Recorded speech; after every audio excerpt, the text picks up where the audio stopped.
Mitra bisnis, gonjang-ganjing terjadi di Kadin Indonesia. Sabtu lalu Musyawarah Nasional Luar Biasa atau Munaslup Kadin aklamasi memilih Anindya Bakri sebagai Ketua Umum Kadin menggantikan Arsyad Rashid yang dinilai telah melanggar ADART ketika dirinya menjadi Ketua Tim Pemenangan Ganjar Mahfud pada Pilpres lalu.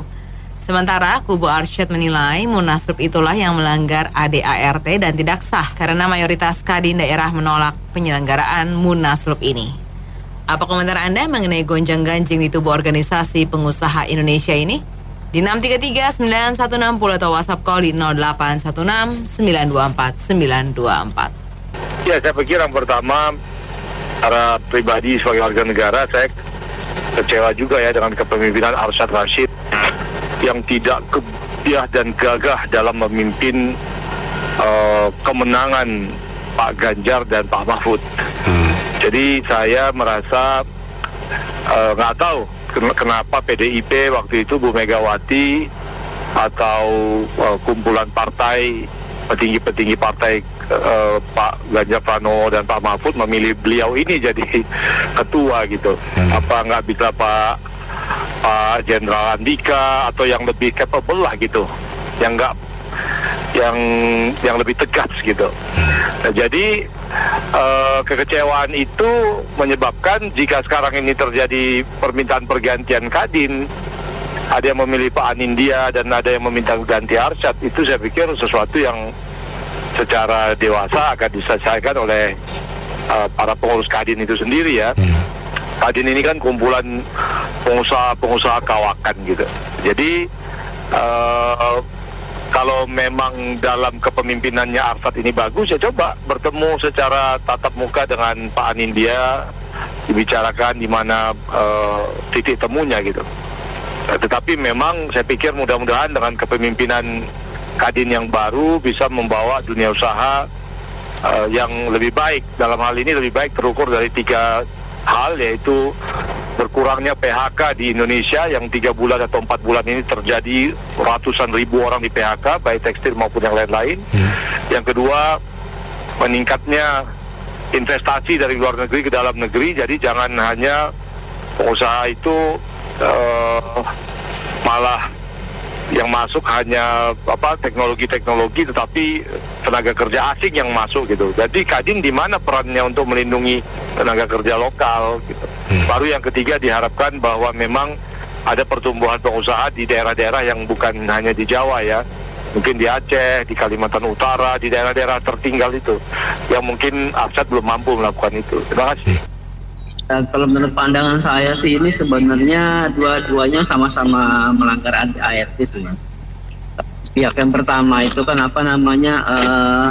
dia kan sebagai ketua Kadin, tapi sekaligus dia merangkap jabatan sebagai ketua umum pemenang suatu kelompok ya, pemilihan kelompok gitu. Itu kan seharusnya nggak boleh menurut undang-undang. Para penyelenggara Munaslup ini juga sama. Itu kan kalau ingin diadakan Munaslup kan harusnya ada kejadian tertentu yang tidak bisa diselesaikan dalam suatu kurun waktu tertentu gitu. Jadi itu pun juga melanggar UU ADART gitu, karena sama-sama melanggar. Tapi porsinya kayaknya yang ini punya Pak Mas Arsyad ya, yang kayaknya lebih banyak nilai kesalahannya dibanding tubuhnya. Nilai salah menurut undang-undang yang berlaku, Mas. Tetapi komposisi misalnya Mas Arsyad ini salahnya 60%, yang Mas Anindya Bakri ini cuma 50%. Beda jauh sih sebenarnya ya. Cuman ya itu tadi, mungkin ada beberapa campur tangan pihak-pihak tertentu, maka akhirnya bisa terselenggaralah munaslup tersebut walaupun kesalahannya ada gitu. Jadi ya sebenarnya pihak internal ya, di luar pihak ini sebagai negara atau Menkumham harusnya jangan ikut campur dulu, biar diselesaikan secara internal. Setelah selesai barulah secara resmi secara pemerintah gitu. Kalau ini kan enggak. Itu selesai munaslup, beberapa harinya ada kabar bahwa akan diresmikan itu. Ya, saya sih sebetulnya merasa heran kalau ada gonjang-ganjing di Kadin, emangnya kenapa?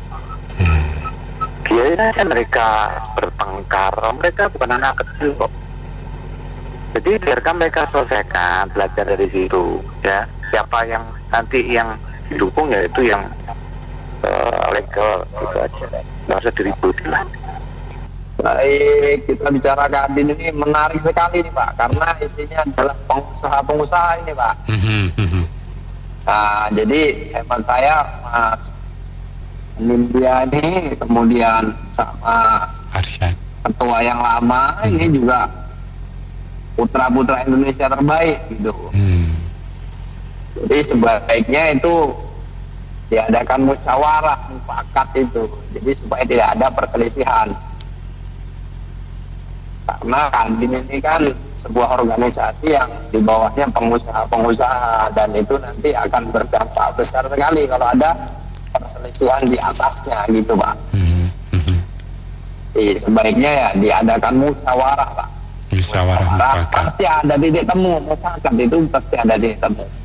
Ya, karena itu kesalahannya juga hemat saya itu tidak terlalu dalam gitu, kecuali melanggar hukum, dan itu barulah. Saya mah cuma merasa sendiri doang nih ya, untuk nilainya. Kalau saya lihat sih semua orang disalahin lah, cuman anak dia 2 itu nggak disalahin. Saya rasa begitu terus.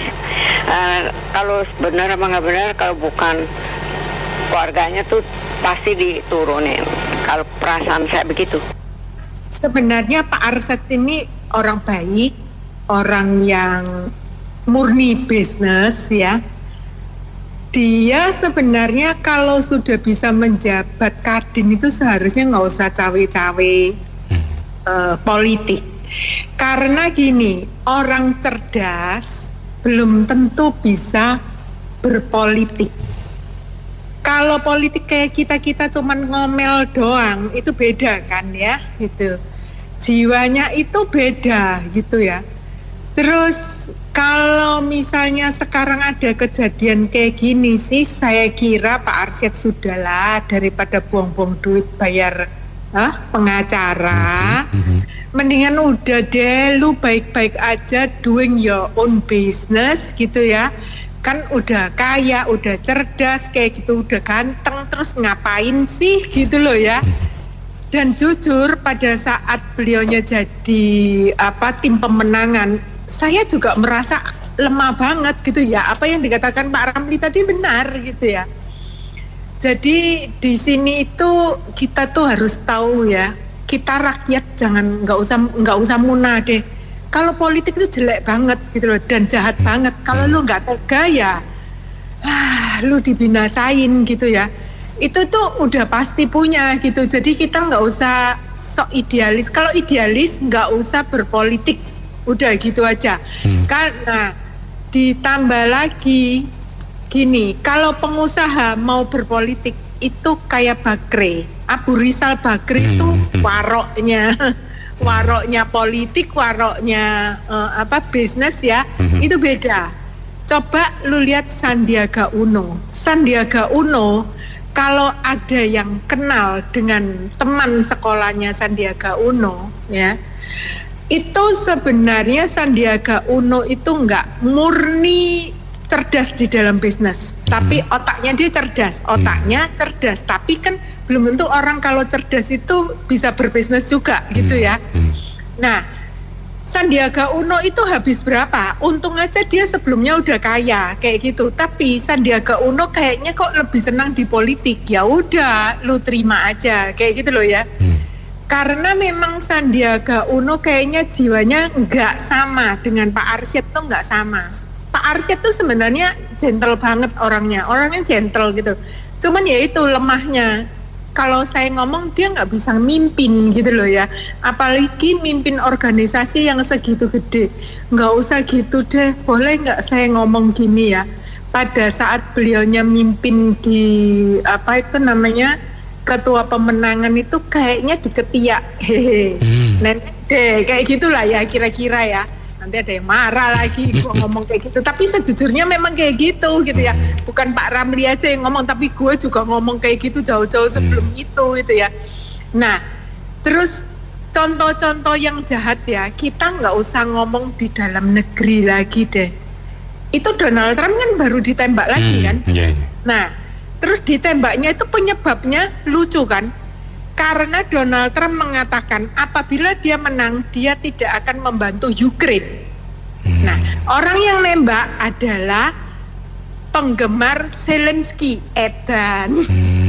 Nah, coba lu pikir aja, waras atau enggak gitu ya? Itu orang Amerika atau orang Ukraine? Saya juga nggak ngerti gitu ya. Nah, itu penyebabnya. Sial apa enggak lah? Kalau kamu berpolitik, kamu memang harus resiko hal-hal kayak gini gitu. Jadi kita nggak usah kayaknya alergi. Pokoknya politik itu jahat deh. Kita aja yang belum sampai di tingkat itu gitu ya.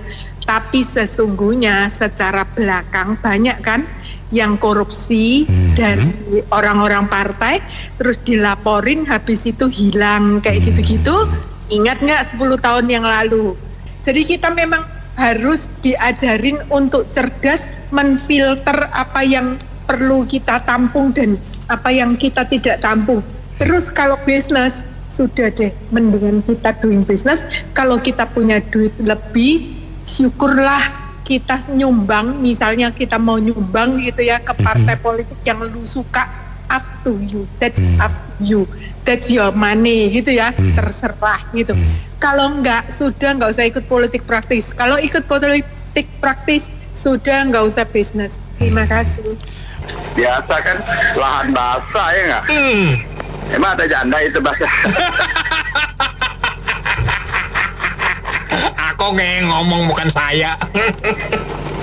Itu juga Benny, aku jadi gitu tuh.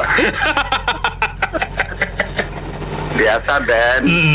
Di Indonesia kan ada 3 bahasa kan. Bea cukai basah. Oke. Penegak hukum basah. Iya. Jadi ini Kadin kan daerah basah. Apa beda Kadin sama pedagang pembuka pabrik? Apa bedanya kong? Kalau orang buka pabrik pakai salesman nawarin dia punya cari order. Cari langganan. Kalau yang 3 langganan datang ke dia. Oh gitu. Bener nggak? Enak udah dong ya. Ngambil HP. Ya. Lu berani bayar berapa? Ya udah langsung jadi tanda tangan. Gitu. Kadin, HIPMI dan beberapa organisasi ya ekonomi, sebenarnya ngurus ekonomi. Juga organisasi keagamaan ya kan itu. Kalau di Indonesia tuh uniknya tuh larinya ke politik semua gitu. Jadi nuansa politisnya kuat semua itu. Yang belakangan kan antara PBNU dengan PKB ya kita tahu ya. Iya. Gitu.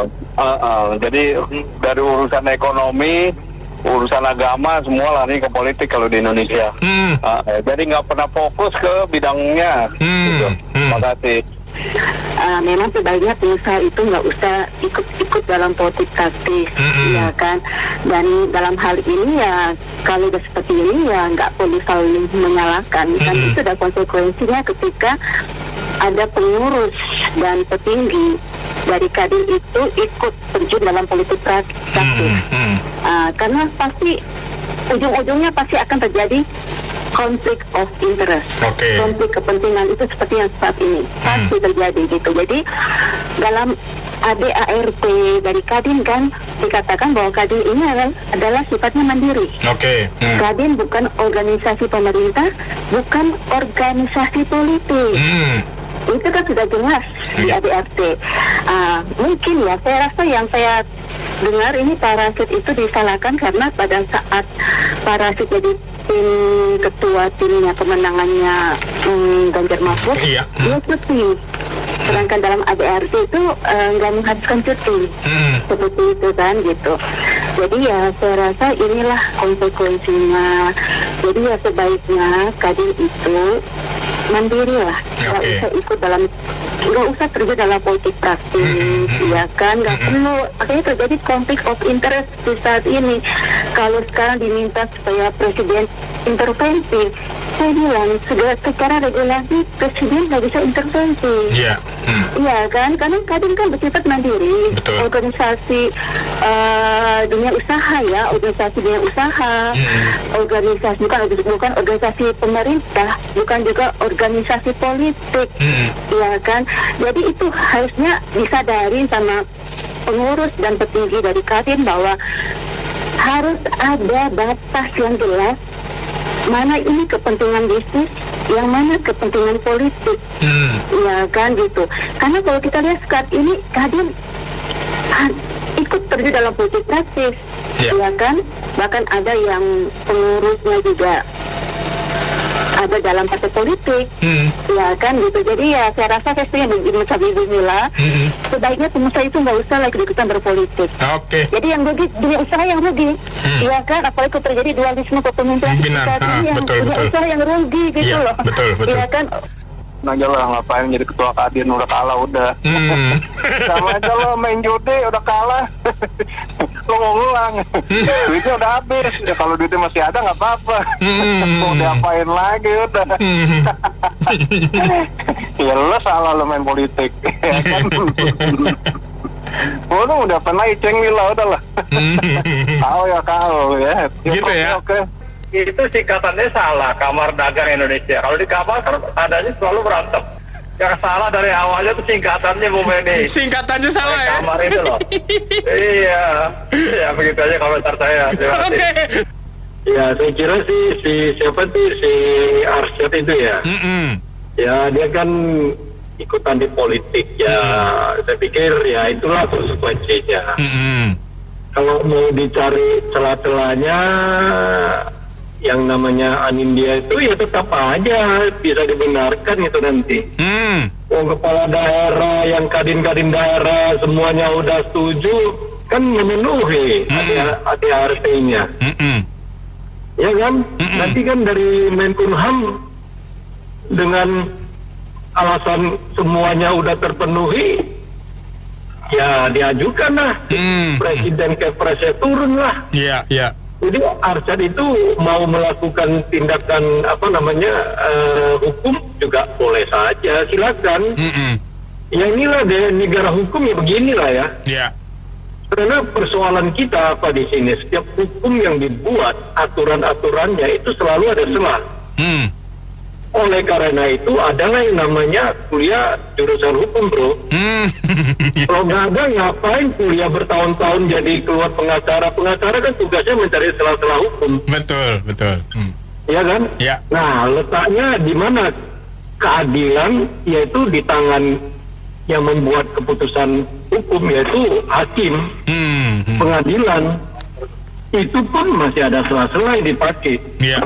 Jadi saya pikir banyak sekali yang akan terjadi yang seperti gini.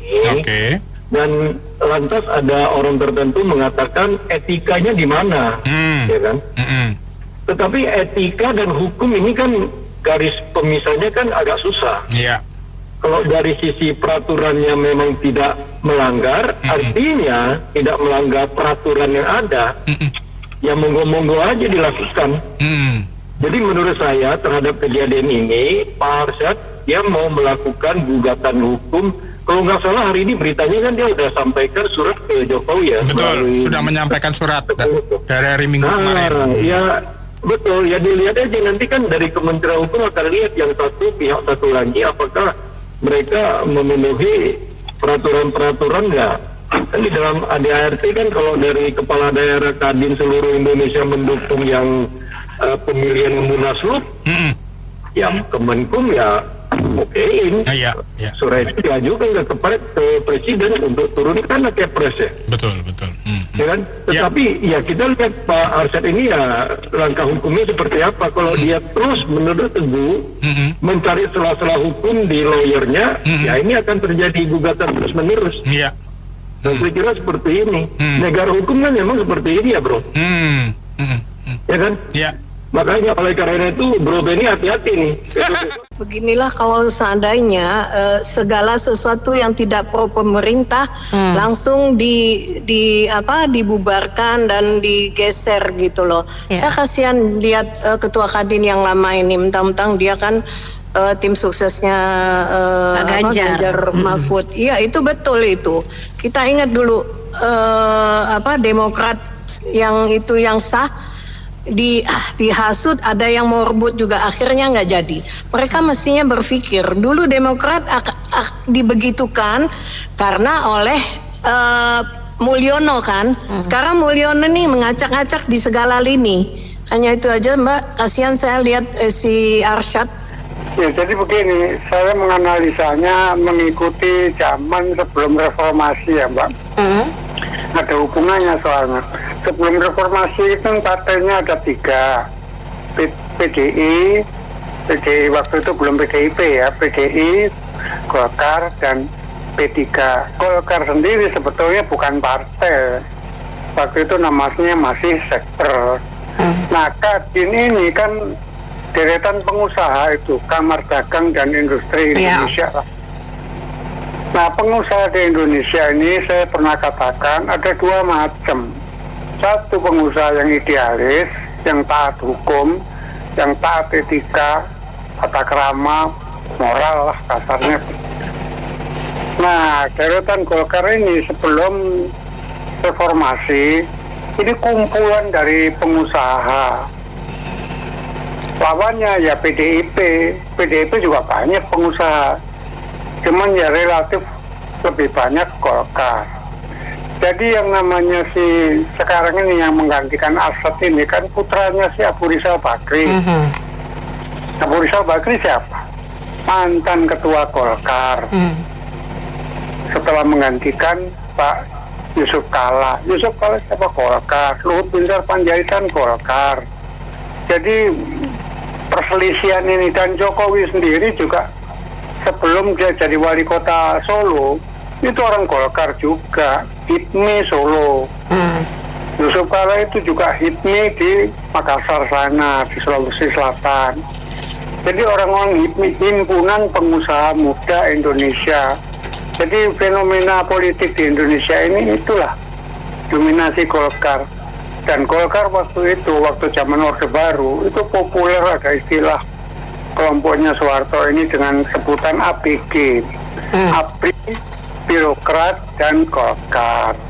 Nah, pengusaha-pengusaha Indonesia itu karakteristiknya ini didominasi bukan orang-orang idealis, tapi pengusaha yang jadi pengusaha karena mendapat KTBLC, surat-surat sakti itu. Makanya mereka nggak pernah menjadi oposisi, nempel terus sama pemerintah.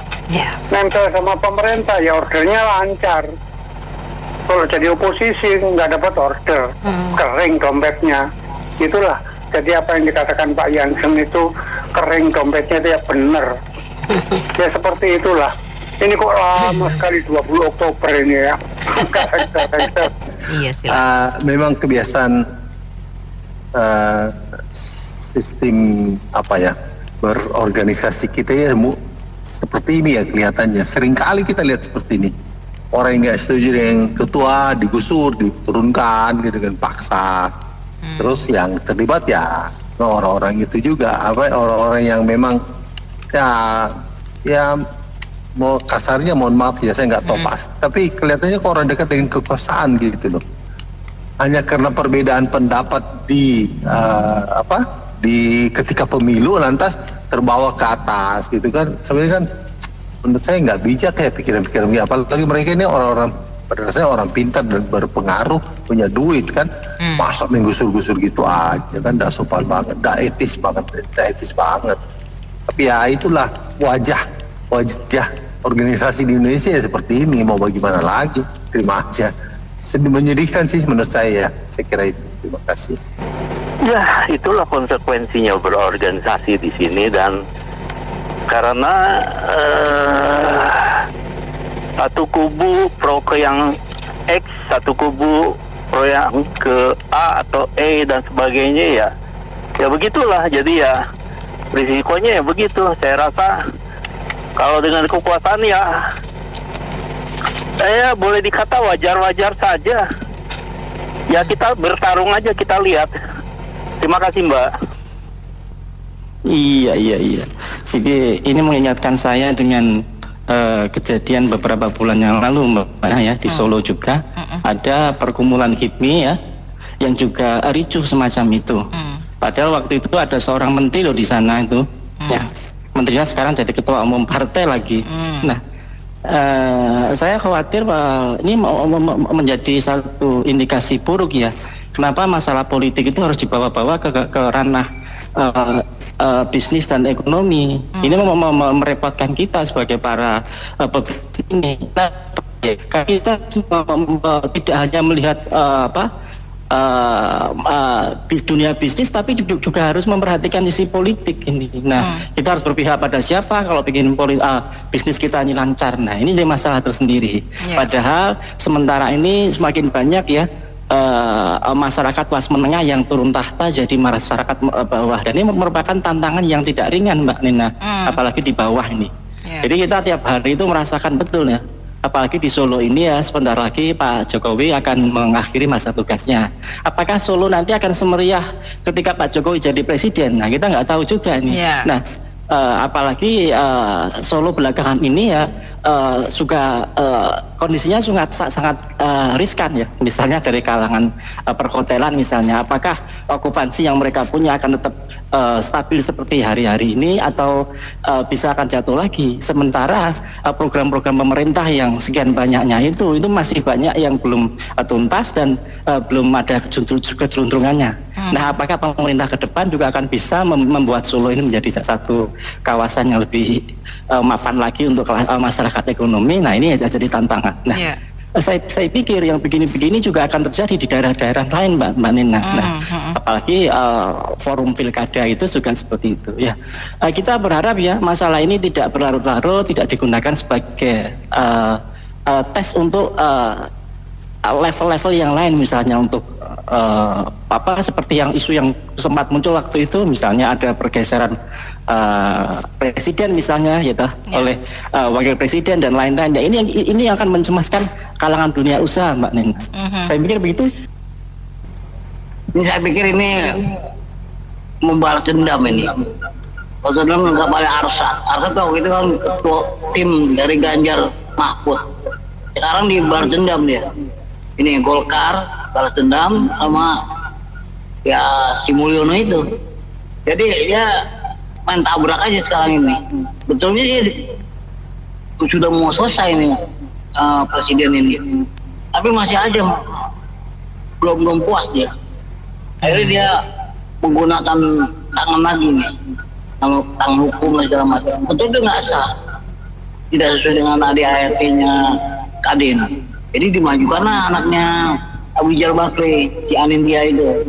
Memang Anindya ini kan ingin ngotot mau jadi ketua umum, lu kalah dia sama Arsad itu kalah dia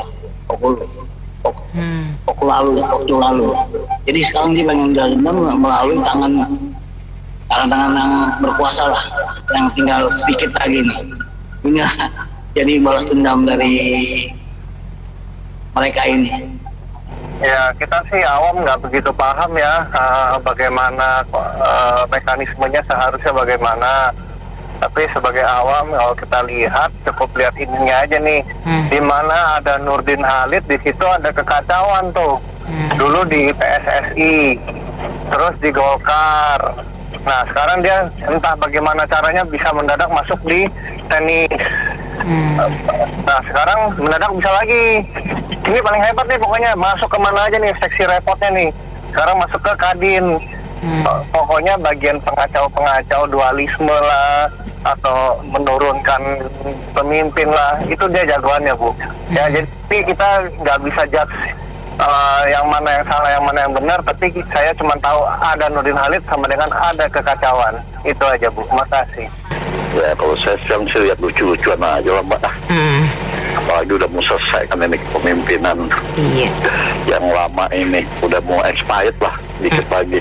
Jadi kita lihat lucu-lucuan aja. Saya juga pengadaan munaslup juga ini nih. Lagi ada kekacauan juga nih di dalam nih. Kalau nggak gitu kita, waduh kacau juga nih. Itu saja lah, Pak. Kita lagi main lucu-lucuan saja lah. Sebentar lagi udah mau duduk manis dengan nyaman. Tinggal kepemimpinan ke depan ini harus benar-benar tegas. Mana yang nggak betul harus diajukan ke meja hijau. Gitu saja. Makasih. Assalamualaikum. Terima kasih kembali Pak Hendri atas komentarnya. Baik mitra bisnis, kami cukupkan sampai di sini sesi kali ini. Terima kasih untuk yang sudah berpartisipasi. Saya Anita Wijaya.